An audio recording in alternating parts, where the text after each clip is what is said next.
चंद Kumar inspector की होगी।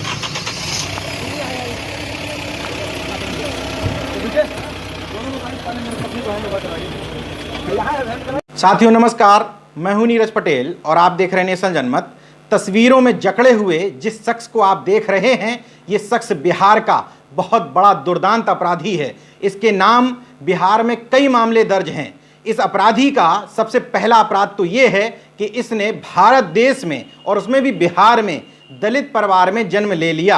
ये इसका पहला अपराध है। इसका दूसरा अपराध ये है कि दलित परिवार में जन्म लेकर के ये पढ़ लिख गया। ये इसका दूसरा अपराध है। इसका तीसरा अपराध ये है कि पढ़ लिख तो गया, शांति से कहीं नौकरी करता या घर पे पड़ा रहता, लेकिन ये मानवाधिकार कार्यकर्ता हो गया और वंचित तबके के हक और हुकूक के लिए लड़ने भी लगा। ये इसका तीसरा बड़ा अपराध है। इस शख्स का चौथा बड़ा अपराध ये है कि ये सरकार से उसके जातिवाद पर आंख मिला करके सवाल पूछने लगा। और पांचवा अंतिम सबसे बड़ा अपराध यह है कि सरकार से सवाल करना तो ठीक है, लेकिन ये सरकार में बैठे हुए सवर्ण अधिकारियों से उनके जातिवाद पर सवाल करने लगा। वहीं से इसकी सबसे बड़ी गलती हो गई और इन सारे अपराधों की सजा यह दी गई कि विभिन्न धाराओं में इस शख्स को जेल भेज दिया गया।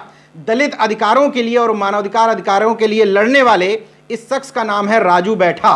बिहार में एक जिला है पूर्वी चंपारण, मोतिहारी, जिसका मुख्यालय कहा जाता है। इस शख्स के ऊपर आरोप यह है कि इसने एसपी हैं जो वहां के नवीन चंद्र झा साहब पर इस बात को लेकर के सवाल खड़े कर दिए थे कि आपने समान तरह के अपराधों में कुछ पुलिसकर्मियों को जो निलंबित किया या उनको लाइन हाजिर किया, उसमें भी आपने जाति के आधार पर भेदभाव किया है। दलित जाति के एक दरोगा को आपने निलंबित कर दिया और सवर्ण यानी कि भूमिहार जाति से आने वाले दरोगाओं को आपने केवल लाइन हाजिर किया। क्या लिखा था राजू बैठा ने, वो पढ़ के सुना देता हूं। उन्होंने अपनी फेसबुक पर लिखा था, आम जनता से बदसलूकी करने के आरोप में 2 दरोगा लाइन हाजिर, शिकायत पर एसपी ने की कार्रवाई। घोड़ा सहन थाना के दरोगा दिलीप कुमार सिंह व रणधीर कुमार सिंह किए गए लाइन हाजिर। एसपी नवीन चंद्र झा ने की कार्रवाई। देखिए किस तरह होता है जातिवाद। अधिकारियों के अंदर भी कूट कूट कर भरा है जातिवाद। राजकुमार राम दलित थे तो दुर्व्यवहार मामले में निलंबित कर दिए गए। दिलीप कुमार सिंह और रणवीर कुमार सवर्ण थे तो केवल लाइन हाजिर किए गए।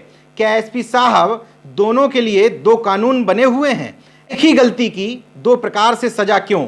सजा नियम के अनुसार या जाति के अनुसार? यह संविधान एवं नियम कानून का खुल्लम खुल्ला उल्लंघन है। इस पोस्ट में उन्होंने बिहार के डीजीपी, मुख्यमंत्री समेत तमाम बड़े अधिकारियों को टैग भी कर दिया था। इसके बाद एसपी नवीन चंद्र झा का पारा चढ़ा। उन्होंने व्हाट्सएप कॉल की, लेकिन अब लोग इतने जागरूक हो गए हैं कि उस व्हाट्सएप कॉल को भी राजू बैठा ने रिकॉर्ड कर लिया। उसको आप पहले सुन लीजिए कि राजू बैठा और नवीन चंद्र झा में किस बात को लेकर बहस हुई थी। राजकुमार राम को डीजीपी बोलेंगे, सस्पेंड करेगा तो हम क्या करेंगे? तो सर एक ही मामला दोनों में है ना? वो आरोप था ही नहीं उनपे, तो बाकी लोगों पे दोनों पे एक ही मामला है ना? एक मामला है। तुम डीजीपी हो, तुमको पता है कि एक ही मामला है। तुमको पता है कि एक ही मामला है। घंटा एक मामला है वो। तब क्या सर 4 मामला है? तो कुछ भी लिखता रहता है। मन बढ़ गया तुम्हारा तो जेल भेज दीजिए ना। मन बढ़ गया है तो सर धमकी दे रहे हैं? दूसरा मामला है ये। तो धमकी काहे दे रहे हैं सर?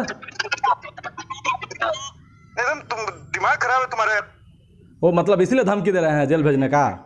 कल के वीडियो में मैंने एक बात प्रमुखता के आधार पर कही थी कि भारत की सभ्यता, संस्कृति और परंपराओं में न्यायिक चरित्र रचा बसा ही नहीं है। इसलिए यहाँ के लोगों की मूल सोच में भी न्यायिक चरित्र नहीं है। वो हर काम को जातिवादी नजरिए से सोचते भी हैं और करते भी हैं, चाहे वो ब्यूरोक्रेसी के लोग हों, चाहे राजनीति से जुड़े हुए लोग, और यहाँ तक कि न्यायपालिका में बैठे हुए लोग भी हर चीज को, हर निर्णय को कहीं ना कहीं जातिवादी नजरिए से देखते हैं। यही वजह है कि एसपी नवीन चंद्र झा को राजू बैठा का सवाल उठाना नागवार गुजरा और उन्होंने 29 जनवरी के एक मामले में राजू बैठा को जेल भेज दिया, जिस मामले में उनके अलावा कई अन्य लोग नामजद थे। यहां पर यह भी सवाल है कि राजू बैठा के नाम के आगे न पिता का नाम था, न उनके गांव का नाम था, लेकिन उनको जेल भेज दिया गया। लेकिन उसी तरह के आरोप में अन्य सवर्ण लोग भी आरोपित थे, उनको जेल नहीं भेजा गया। राजू बैठा चूंकि सोशल एक्टिविस्ट हैं, इसलिए जेल जाते समय में भी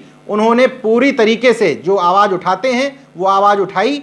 आप उनके मुंह से ही सुन लीजिए कि किस तरीके से वहां की ब्यूरोक्रेसी और किस तरीके से वहां के पुलिस अधीक्षक जातिवाद कर रहे थे। इस केस में मुझे पकड़ के लाया गया है। वो केस के ना मुकेश चंद्र कुंवर हैं, नहीं माननीय सर हैं, और ये मुझे उस समय से टॉर्चर कर रहे हैं और ये धमका रहे हैं कि एसपी साहब से दुर्व्यवहार किया। अगर मैंने एसपी साहब से दुर्व्यवहार किया है तो मेरे पोस्ट पे लिखा हुआ है, साबित करें एसपी साहब कि हम उनके साथ दुर्व्यवहार किए हैं। क्या किसी अधिकारी से प्रश्न पूछना दुर्व्यवहार है क्या? पूर्वी चंपारण में आपको रघुनाथपुर थानाध्यक्ष एक बच्चे के सामने पिता की पिटाई करते हैं, उसे निलंबित नहीं किया जाता क्योंकि वो भूमिहार है। आप जान लीजिए, घोड़ासहन थाना में दिलीप कुमार सिंह और रंजीत कुमार सिंह, वो भी दुर्व्यवहार करता है, उसे लाइन हाजिर कर दिया जाता है, उसे सस्पेंड नहीं किया जाता है। आप यहीं चल जाइए, सुगौली में रोहित कुमार और ज्वाला सिंह दारू माफिया के साथ बैठते हैं, दारू पकड़ते हैं, उन्हें भी पुलिस पकड़ के उन्हें भी पुलिस सस्पेंड लाइन हाजिर करती है, सस्पेंड नहीं करती है। और एक दलित दरोगा राजकुमार राम केसरिया में किसी से दुर्व्यवहार करता है तो उसको निलंबित कर देते हैं। और वही क्वेश्चन मैं फेसबुक पोस्ट पे पूछता हूँ, एसपी साहब कहते हैं तुम्हारा मन बढ़ गया है। धमकी दिए थे, उसका ऑडियो कैसेट भी है मेरी पत्नी के पास, क्योंकि वो व्हाट्सएप कॉल किए थे, उसका रिकॉर्डिंग भी है। आप सभी से गुजारिश होगी कि मैंने सामाजिक कार्य किया है, मैं कोई दलाल नहीं हूँ, कोई मर्डर नहीं हूँ। इसलिए आप सभी लोगों से आग्रह है कि अगर मैं सामाजिक लड़ाई लड़ा हूँ, पुलिस मेरे साथ ज्यादती की है, यहाँ के एसपी ने मेरे साथ दुर्व्यवहार किया है, तो ये मानवाधिकार का उल्लंघन है। और जिस केस में मुझे लाया गया है उस केस का मैं आरोपी नहीं हूँ, क्योंकि ना ही उस केस में मेरे पिता का नाम है और ना ही मेरे गांव का नाम है। तो पुलिस मुझे किस ग्राउंड पर पकड़ के लाई है ये भी पूछना है। अच्छा, उस केस के अगेंस्ट में 5116 भी छतौनी थाना में दर्ज है, जो इनके सौजाती है मुकेश चंद्र कुंवर जी के, उन्हें ही अरेस्ट करके नहीं लाए हैं। और मुझे एक साजिश के तहत घर से जाके बिना आईओ के मुझे उठा लाए हैं। मेरा 2 मोबाइल और 25,000 रुपया वहीं ले लिए हैं। और जब वहीं मैं मांग रहा हूँ कि जो भी पैसा और मोबाइल मेरी पत्नी को दे दीजिए और मुझे ले दीजिए, मैं चलने के लिए तैयार हूँ। ना ये दे रहे हैं और कह रहे हैं कि ज्यादा हंगामा करिए। और ये जो है हमको ये भी फोन करके बुलाया था थाना, इनका भी रिकॉर्डिंग है मेरे मोबाइल में। हो सकता है कि मेरे मोबाइल का रिकॉर्डिंग ये डिलीट कर दे। मैंने 100 से ज्यादा मेल सीएम को और डीजीपी को भेजा है कि मुकेश, इनके खिलाफ 4 केस किया है मैंने ह्यूमन राइट कमीशन में, 1950, 158, 165, 218, 4 ह्यूमन राइट कमीशन में इनके खिलाफ केस है। एकदम कीजिए, सब लोग एकदम उनके खिलाफ 4 बाय नेम है। इस मामले में बिहार के तमाम सारे सामाजिक संगठन राजू बैठा के समर्थन में आ गए हैं। यहाँ तक कि बिहार सरकार में कैबिनेट मंत्री श्याम रजक, जिनको नीतीश कुमार का करीबी भी माना जाता है, उन्होंने भी इस मामले में आवाज़ उठा दी है। लेकिन जातिवादी चरित्र देखिए कि अभी तक राजू बैठा जेल से बाहर नहीं आ पाए हैं, क्योंकि उनके ऊपर इतने मामले लाद दिए गए हैं। एसपी नवीन चंद्र झा साहब, अगर आप इस मामले में सही हैं तो कृपया करके ये बताएं कि राजू बैठा के खिलाफ जिस 29 जनवरी के मामले में आपने गिरफ्तारी करवाई है, वो तो लोगों के हित में ही सड़क पर आए थे, SC ST और अल्पसंख्यकों की तमाम मांगों को लेकर के प्रदर्शन कर रहे थे। अगर उस मामले में आपको गिरफ्तारी करवानी थी तो अभी तक करवा देनी चाहिए थी। जनवरी से मई आ गया, आपने गिरफ्तारी नहीं करवाई, फोन पर बहस होती है, अगले दिन ही उस मामले की जो सुनवाई भी नहीं कर रहे थे जो लोग, उनसे आप राजू बैठा की गिरफ्तारी करवा देते हैं, तो निश्चित तौर पर आपके ऊपर सवाल उठने चाहिए थे, तो उठ भी रहे हैं।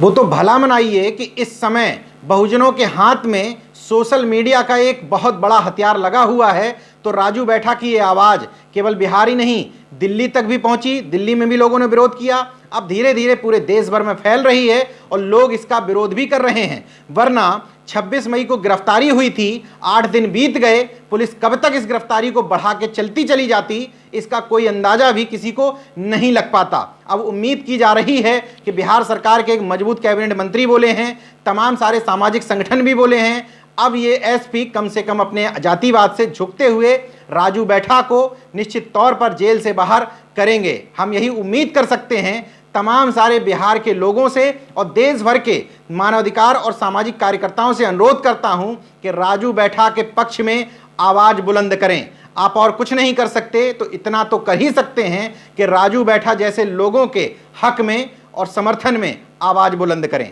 देखते रहिए संजनमत, जागरूक और सजग बने रहिए। जय विज्ञान, जय संविधान, जय लोकतंत्र। धन्यवाद। तो मुझे नहीं, आप मुझे गन सटा के साइन करवाए थे, आप मुझे गन सटा के, मैं आपको बोला हूँ कि अधिकारी का साइन करवाइए, क्योंकि आपके आयु थे नहीं फरीद जहाँ, आप मुझे बोले हैं और ये मुझे धमकी दिए हैं कि नहीं करिएगा।